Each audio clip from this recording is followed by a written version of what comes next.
મહિલા અનામત બિલ લોકસભામાં રજૂ કરવામાં આવ્યું। કાયદા મંત્રી અર્જુન રામ મેઘવાલે આ બિલ સંસદમાં રજૂ કર્યું હતું। આ પહેલા પીએમ મોદીએ તમામ પક્ષોને આ બિલને સમર્થન આપવાની અપીલ કરી હતી। જ્યારે કેન્દ્રીય મંત્રીએ આ બિલ રજૂ કર્યું ત્યારે સંસદમાં ભારે હોબાળો થયો। અર્જુન મેઘવાલે સદનમાં જણાવ્યું કે એકવાર નારી શક્તિ વંદન અધિનિયમ પસાર થઈ જશે તો લોકસભામાં મહિલાઓમાં બેઠકોની સંખ્યા વધીને 181 થઈ જશે।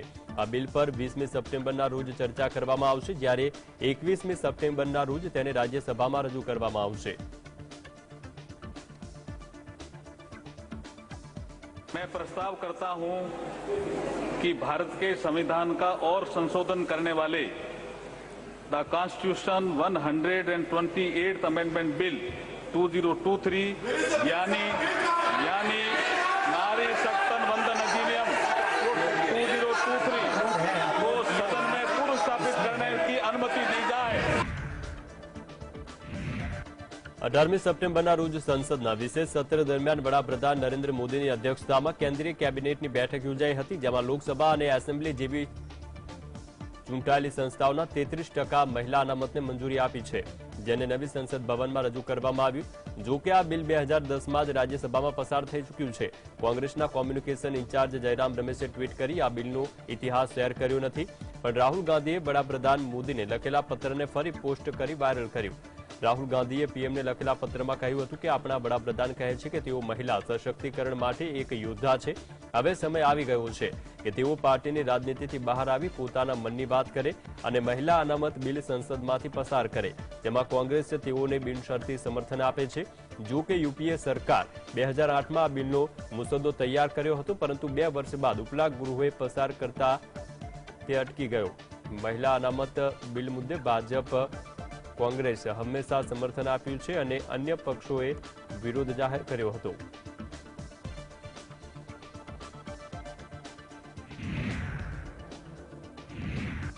કેન્દ્ર સરકારે સંસદનું 5 દિવસનું વિશેષ સત્ર બોલાવ્યું છે અને આ સત્ર દરમિયાન નારી શક્તિ વંદન અધિનિયમ રજૂ કરવામાં આવ્યું। ત્યારે છત્તીસગઢના મુખ્યમંત્રી ભૂપેશ બઘેલે જણાવ્યું કે આ જોવાનું રહે કે આ બિલને કેવી રીતે લાગુ કરવામાં આવે।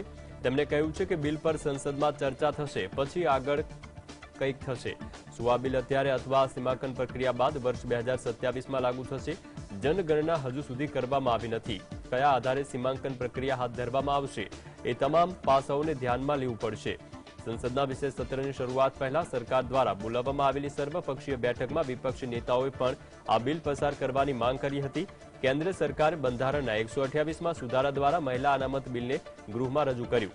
જો આ બિલ બંને ગૃહમાંથી પસાર થઈ જશે તો દેશના તમામ રાજ્યોની સંસદ અને વિધાનસભામાં મહિલાઓ માટે 1/3 બેઠકો અનામત રહેશે।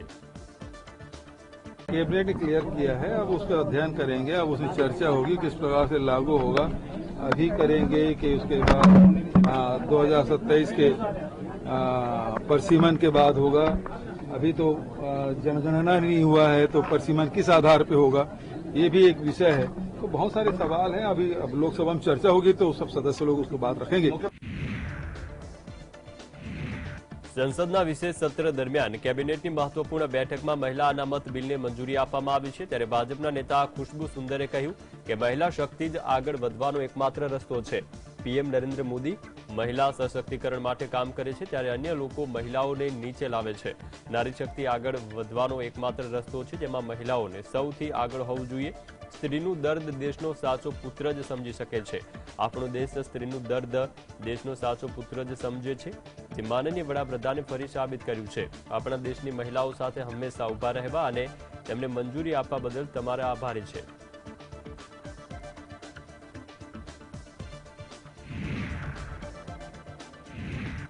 ગણેશ ચતુર્થીના દિવસે જ નવા સંસદ ભવનમાં સંસદીય કામકાજના શ્રી ગણેશ થયા છે। વડાપ્રધાન નરેન્દ્ર મોદી જૂના સંસદ ભવનના નવા સંસદ ભવન સુધી સાંસદો સાથે પગપાળા ગયા હતા। નવી સંસદમાં સૌપ્રથમ મહિલા અનામત બિલ રજૂ કરવામાં આવે તેવી પણ સંભાવના હતી। આ બિલને ગઈકાલે સાંજે જ કેન્દ્રીય કેબિનેટ દ્વારા મંજૂરી આપવામાં આવી હતી। સોમવારથી શરૂ થયેલા વિશેષ સત્રનો પ્રથમ દિવસ જૂના સંસદ ભવનનો છેલ્લો દિવસ બની રહ્યો।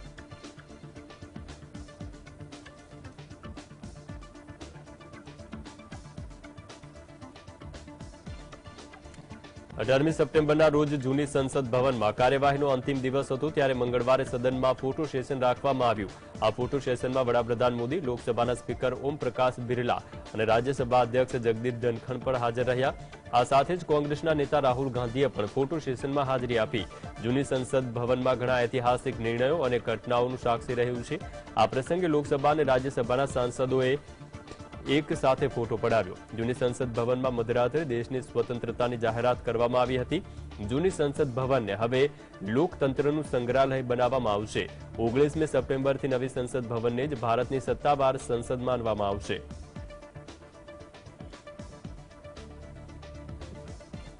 નવી સંસદ ભવનમાં સંબોધન દરમિયાન વડાપ્રધાન મોદીએ જણાવ્યું કે આપણે સૌ એકત્રિત થઈને નવા ભવિષ્યના શ્રી ગણેશ કરવા જઈ રહ્યા છીએ। આપણે વિકસિત ભારતના સંકલ્પને ફરી એકવાર યાદ કરીને તેનો પૂરો કરવા માટે કટિબદ્ધ છીએ। પીએમ મોદીએ જણાવ્યું કે જૂની સંસદ ભવન એ ખાસ કરીને આ સેન્ટ્રલ હોલ આપણને ભાવુક કરી દેશે અને પ્રેરણા આપે છે। આપણું બંધારણ અહીં આકાર પામ્યું અને બંધારણ સભાની બેઠકો પણ થઈ। બ્રિટિશ સરકારે 1947માં અહીં સત્તા સ્થાનાંતરિત કરી હતી। આપણું આ સેન્ટ્રલ હોલ તે સમગ્ર પ્રક્રિયાનું સાક્ષી છે। અહીં ત્રિરંગો અને રાષ્ટ્રગીત આપવામાં આવ્યું। આઝાદી પછી પણ જૂની સંસદ ભવનમાં ઐતિહાસિક પ્રસંગો યોજાતા હતા। आज नए संसद भवन में हम सब मिलकर के नए भविष्य का श्री गणेश करने जा रहे हैं।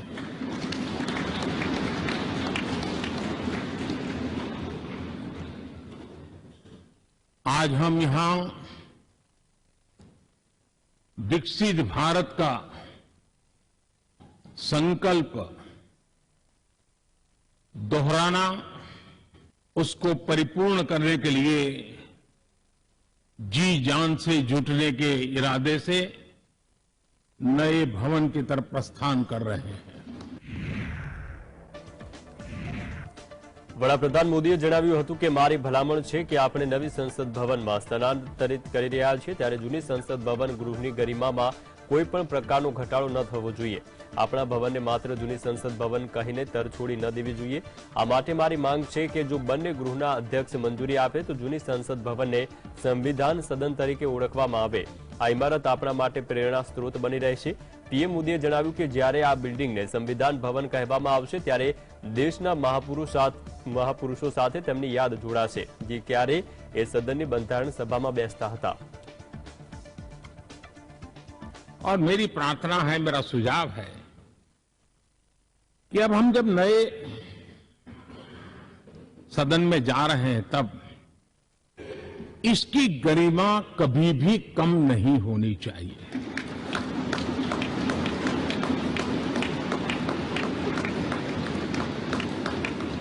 इसे सिर्फ पुरानी पार्लियामेंट कहकर के छोड़ दें, ऐसा नहीं होना चाहिए। और इसलिए मेरी प्रार्थना है कि भविष्य में अगर आप सहमति दे दोनों महानुभाव तो इसको संविधान सदन के रूप में जाना जाए। નવી સંસદ ભવનમાં વિશેષ સત્ર દરમિયાન વડાપ્રધાન મોદીએ જણાવ્યું કે લાલ કિલ્લાની પ્રાચીરથી જણાવાયું હતું કે આ સમય યોગ્ય સમય છે। જો આપણે એક પછી એક ઘટનાઓ પર ધ્યાન આપીશું તો ખબર પડશે કે ભારત નવી ચેતના સાથે પુનઃ જાગૃત થયું છે। ભારતમાં નવી ઉર્જા સામેલ થઈ છે અને તેનાથી દેશવાસીઓના સ્વપ્નને સંકલ્પ અને સિદ્ધિમાં પરિવર્તિત કરી શકે છે। પીએમ મોદીએ જણાવ્યું કે હવે આપણે વિકસિત ભારતથી વિકસિત ભારત તરફ સફર શરૂ કરી છે। હવે નાના સપના પૂરતા નથી। આપણે મોટા સપના જોઈને વિશ્વ સ્તરે પોતાની ઓળખ બનાવવી પડશે। આપણે વિશ્વમાં સૌથી વધુ વસ્તી ધરાવતો દેશ છે। આપણે દેશમાં સૌથી વધુ યુવાન લોકો છે અને માટે જ લોકોએ વૈશ્વિક સ્તરે સિદ્ધિ મેળવવી પડશે। लाल किले से मैंने कहा था यही समय है, सही समय है। हर घटना इस बात का गवाह दे रही है कि आज भारत एक नई चेतना के साथ पुनर्जागृत हो चुका है और यही चेतना, यही ऊर्जा ये देश के कोटि कोटि जनों के सपनों को संकल्प में परिवर्तित कर सकती है। નવી સંસદ ભવનમાં વિશેષ સત્ર દરમિયાન વડાપ્રધાન મોદીએ જણાવ્યું કે આપણે દરેક નાની નાની બાબતો પર ધ્યાન આપી આગળ વધવાની જરૂર છે. આપણે યોગ્ય સમયે કેટલાક નિર્ણયો લેવા પડે છે. આ સમયગાળા દરમિયાન આપણે રાજનૈતિક લાભ અને નુકસાન ન જોવું જોઈએ. રાષ્ટ્રીય પ્રેરણા અને હિતને ધ્યાનમાં રાખીને નિર્ણય લેવા પડે છે. સોલર પાવરની સફળતા દેશની ભાવિ પેઢીને ઉર્જા સંકટથી મુક્તિની ગેરંટી આપે છે. ક્લાઇમેટ ચેન્જના પડકારોનો સામનો કરવા માટે મિશન હાઇડ્રોજન મદદરૂપ સાબિત થશે. જ્ઞાન અને સંશોધન એ સમયની માંગ છે અને આપણે તેના પર ધ્યાન કેન્દ્રિત કરવું જોઈએ. ચંદ્રયાન 3ની સફળતા પછી આપણા યુવાનો વિજ્ઞાન અને ટેકનોલોજી ક્ષેત્રે તરફ વધુ પ્રેરિત થયા છે. આપણે આ તક ગુમાવવી ન જોઈએ. हमें भविष्य के लिए सही समय पर सही फैसले भी लेने होते हैं. हम फैसलों को टाल नहीं सकते. हम राजनीतिक लाभ नुकसान के गणा भाग के अंदर अपने आप को बंधित नहीं बना सकते हैं. हमें तो देश के एस्पिरेशन के लिए हिम्मत के साथ नए निर्णय करने होते हैं. आज सोलर पावर के सफल मूवमेंट्स हमारी भावी पीढ़ी के लिए एनर्जी क्राइसिस से मुक्ति की गारंटी दे रहा है. કોંગ્રેસના નેતા રાહુલ ગાંધી, અધિરંજન ચૌધરી સહિતના નેતા બંધારણ હાથમાં લઈને નવી સંસદ ભવનમાં પ્રવેશ કર્યો હતો. અધિરંજન ચૌધરીએ જણાવ્યું કે સાંસદ સભ્ય તરીકે દેશનું બંધારણ અમારા માટે પવિત્ર ભગવદ્ ગીતા, કુરાન અથવા બાઇબલ સમાન છે. આમુખ વાંચતા જ તેમણે કહ્યું કે આર્ટિકલ 1 પ્રમાણે ઇન્ડિયા જે ભારત છે જેના રાજ્યોનું સંઘ તરીકે દર્શાવવામાં આવ્યું. આનો અર્થ એ થાય છે કે ભારત અને ઇન્ડિયા વચ્ચે કોઈ તફાવત નથી. આ જરૂરી છે કે કોઈ બિનજરૂરી રીતે નામ પ્રત્યે વાદ વિવાદ ઉભો ન કરે. We the people of India मतलब सारे देश की, सारे भारत की, सारे इंडिया की, सारे हिंदुस्तान की सब मिलके ये शपथ लिए गए थे. उसमें जब पहला आर्टिकल उसमें यही लिखा जाता है कि India that is Bharat shall be A union of state. मतलब भारत और इंडिया के बीच कोई अंतर नहीं है. जो भारत होते हैं वो इंडिया है, जो इंडिया होते हैं वो भारत है. हम जबरदस्ती किसी बहाने इसके अंदर दरार पैदा करने की कोई कोशिश ना करे तो बेहतर होगी. લોકસભાના સ્પીકર ઓમ પ્રકાશ બિરલાએ જણાવ્યું કે દેશમાં લોકતાંત્રિક ઇતિહાસ માટે ખૂબ જ મહત્વપૂર્ણ દિવસ છે. સંસદ ભવનમાં લોકસભાની પહેલા બેઠક શરૂ કરવામાં આવી હતી. જૂની સંસદ અને નવી સંસદ ભવનમાં કામ કરવાની તક મળી અને આ માટે હું તમામ સાંસદ સભ્યોને શુભેચ્છા પાઠવું છું. દેશના સંસ્થાપક અને મહાનુભાવોને શ્રદ્ધાંજલિ આપીએ છીએ. આ નવા ભવનમાં આપણે શ્રેષ્ઠ પરંપરાઓને આગળ વધારીશું અને સંસદીય મૂલ્યોનું માન આપીશું. લોકતાંત્રિક ચર્ચા વિચારણા, સહમતિ અસહમતિ પર गरिमापूर्ण चर्चा થાય તેવી આશા વ્યક્ત કરું છું. आज हमारे देश के लोकतांत्रिक इतिहास का एक अत्यंत महत्वपूर्ण दिन है जब हम संसद के नए भवन में लोकसभा की पहली बैठक आरंभ कर रहे हैं. हमारा सौभाग्य है कि हमें संसद के पुराने और नए दोनों भवनों में अपने संसदीय दायित्वों के सम्यक निर्वहन का अवसर मिला. इस ऐतिहासिक अवसर का साक्षी बनने का अवसर हमें मिला है. ખાલિસ્તાની ટાઈગર ફોર્સના પ્રમુખ હરદીપસિંહ નિજ્જરની કેનેડામાં ગોળી મારીને હત્યા મામલે કેનેડાના વડાપ્રધાન જસ્ટિન ટ્રુડોએ ભારત સરકાર પર આરોપ લગાવ્યો છે. કેનેડાના વડાપ્રધાન જસ્ટિન ટ્રુડોએ ઓટાવામાં હાઉસ ઓફ કોમન્સને સંબોધિત કરતા કહ્યું કે કેનેડિયન સુરક્ષા એજન્સીઓએ ભારત સરકાર અને કેનેડિયન નાગરિક હરદીપસિંહ નિજ્જરની હત્યા વચ્ચે સંભવિત જોડાણના આરોપની સક્રિયપણે તપાસ કરી રહી છે. કેનેડાના પીએમ ટ્રુડોએ કહ્યું છે કે કેનેડાની ધરતી પર કેનેડિયન નાગરિકની હત્યામાં અન્ય કોઈ દેશ અથવા વિદેશી સરકારની સંડોવણી સહન કરવામાં નહીં આવે. આપણા સાર્વભૌમત્વનું ઉલ્લંઘન છે જે સંપૂર્ણપણે સ્વીકાર્ય છે. અસ્વીકાર્ય છે. આ મૂળભૂત નિયમો વિરુદ્ધ છે જે તેના દ્વારા ખુલ્લું અને લોકશાહી સમાજ કાર્ય કરે છે. જો ભારતના વિદેશ મંત્રાલયે આ તમામ આરોપોને ફગાવી દીધા છે.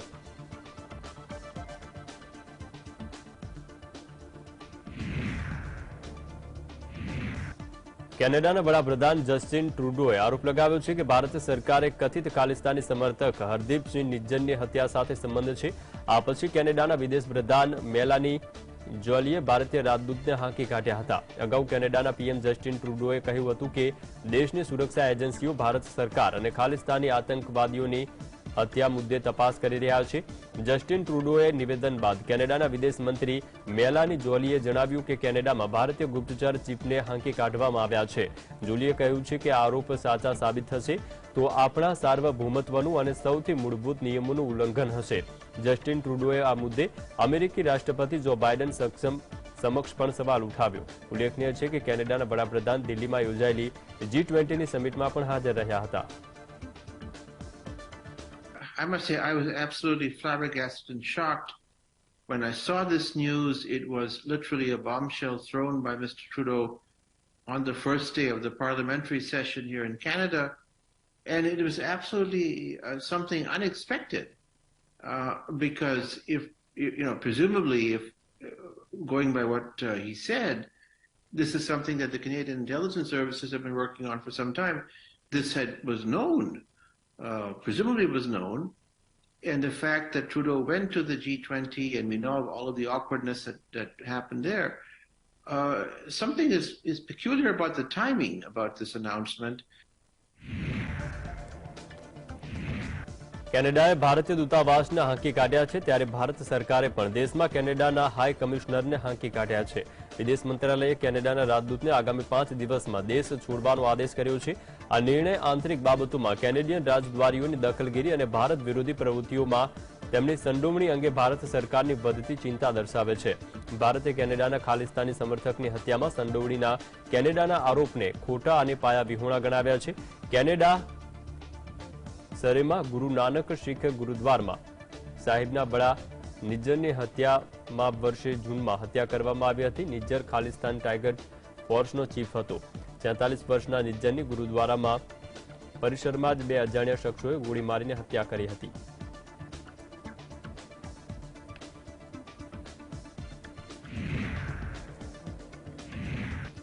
સુપ્રીમ કોર્ટના જજ જસ્ટિસ સંજય કિશન કોલે ન્યાય વ્યવસ્થાની હાલની સ્થિતિ પર નિરાશા વ્યક્ત કરી છે. તેમનું કહેવું છે કે ગરીબ લોકો જેલમાં એટલા માટે રહી જાય છે કારણ કે તેઓ ખર્ચ નથી ઉઠાવી શકતા. જ્યારે વકીલ કરવામાં સક્ષમ અમીરો છે તેમને જામીન મળી જાય છે. આ સમય દરમિયાન તેમણે વર્ષોથી જેલમાં બંધ અંડર ટ્રાયલ કેદીઓ મુદ્દે કડક વલણ અપનાવ્યું અને under trial review committee special campaign 2023ના લોન્ચિંગના અવસર પર જસ્ટિસ કોલે કહ્યું કે ગરીબ અને અશિક્ષિત લોકોને કસ્ટડીમાં લેવાની શક્યતા વધુ છે. તેમણે કહ્યું કે જજ તરીકે અમારી જવાબદારી એ સુનિશ્ચિત કરવાની છે કે કાયદાનું પાલન અને તેમની સાથે એ આધાર પર ભેદભાવ ન થવો જોઈએ કે તેઓ કયા સ્તરના વકીલોની સહાયતા લઈ રહ્યા છે. આ કેમ્પેન હેઠળ એવા કેદીઓની ઓળખ અને સમીક્ષા કરવાની છે જેમની મુક્તિ પર વિચાર કરી શકાય.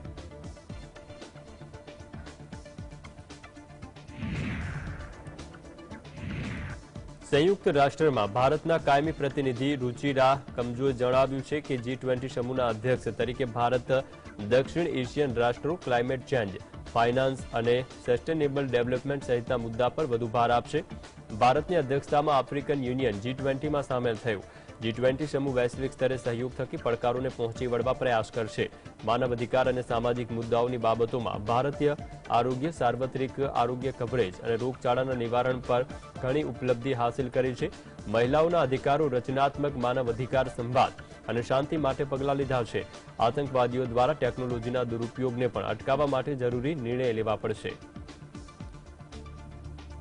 Firstly, as the current president of the G20, India will continue to emphasize issues that are vital to the global South countries, including climate action, finance, and the Sustainable Development Goals. We proudly open the doors for the African Union to join the G20, recognizing the importance of global collaboration to address contemporary challenges.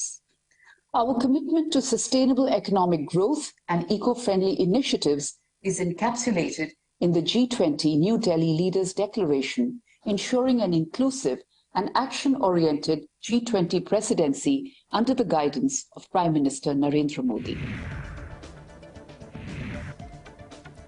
Communist party of ઇન્ડિયાએ ઇન્ડિયાના એલાયન્સની coordination કમિટીમાંથી બહાર રહેવાનો નિર્ણય કર્યો છે. શનિવારે અને રવિવારે દિલ્હીમાં આયોજિત સીપીઆઈ પોલિટ બ્યુરોની બેઠકમાં સમગ્ર બાબતે સહમતિ બની. પોલિટ બ્યુરોએ જાહેર કરેલા નિવેદનમાં કહ્યું છે કે ભારત બ્લોકના વધુ વિસ્તરણ પર ધ્યાન કેન્દ્રિત કરવું જોઈએ. સીપીઆઈએમના જનરલ સેક્રેટરી સીતારામ યેચુરીએ અત્યાર સુધીમાં પટના, બેંગ્લુરુ અને મુંબઈમાં યોજાયેલી ઇન્ડિયા એલાયન્સના નેતાઓની ત્રણેય બેઠકમાં હાજરી આપી હતી. સીપીઆઈ સેન્ટ્રલ કમિટીએ તેના બંગાળ એકમને 2024માં ટીએમસી સામે ચૂંટણી લડવાની પરવાનગી આપી હતી. જોકે ભારતના ગઠબંધનમાં પ્રથમ પ્રસંગ હતો જેમાં એક સભ્યએ બીજાની સામે લડવાનું નક્કી કર્યું. પોલિટ બ્યુરોએ કહ્યું છે કે ભારત ઇન્ડિયા ગઠબંધન છે તે 2024માં રાજ્ય સ્તરે સીટોનું વિસ્તરણ કરશે. ગઠબંધનમાં સંકલન સમિતિ જેવું અલગ રાજકીય જૂથ બનાવવાની જરૂર નથી.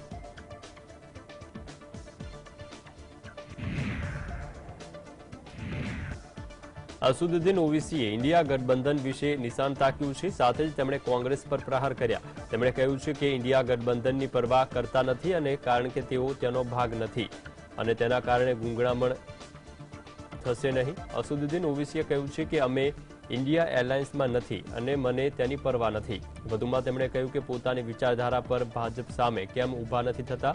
તેઓએ કહ્યું કે જો અમને ટિકિટ આપશે તો તેમને હિન્દુ મત નહીં મળે. હું આ ખુલ્લેઆમ કહી રહ્યો છું તેવું આ બંધ દિવાલ પાછળ કહે છે. રાહુલ ગાંધી અમેઠીમાં હારી ગયા પરંતુ વાયનાડમાં જીતી ગયા. અસદુદ્દીન ઓવૈસીએ ત્યાં ચૂંટણી લડી ન હતી ત્યારે ભાજપ સાથે મારો કોઈ વ્યવહાર નહોતો. તેઓ વાયનાડમાં જીત્યા કારણ કે ત્યાં મુસ્લિમ લીગ છે. મુસ્લિમ લીગ તેને ડૂબતા બચાવ્યા. તેમણે કહ્યું છે કે હું એ વલણ સ્વીકારતો નથી કે મુસ્લિમો ચૂંટણી ન લડવી જોઈએ. મને લાગે છે કે મુસ્લિમોએ ચૂંટણીમાં ભાગ લેવો જોઈએ. જ્યાં સુધી તમે લડશો નહીં ત્યાં સુધી તમે જીતી શકશો નહીં. आप पहले ये कहेंगे कि देखो माहौल इतना खराब है कि अगर आपको देंगे टिकट तो फिर हमको हिंदू वोट नहीं मिलेगा. ये खुला बोलते हैं. तो आप, मैं खुल के कह रहा हूं, अंदर कमरे में कहते हैं. अच्छा, फिर आप देखिए कि राहुल गांधी अमेठी से क्यों हारे और वायनाड से क्यों जीते. वहां पे असदुद्दीन ओवैसी नहीं लड़ा इलेक्शन. वहां डील नहीं हुई मेरी बीजेपी से, नहीं हुई डील मेरी. मगर वायनाड से जीते. क्यों जीते वायनाड से? क्योंकि मुस्लिम लीग है वहां पे.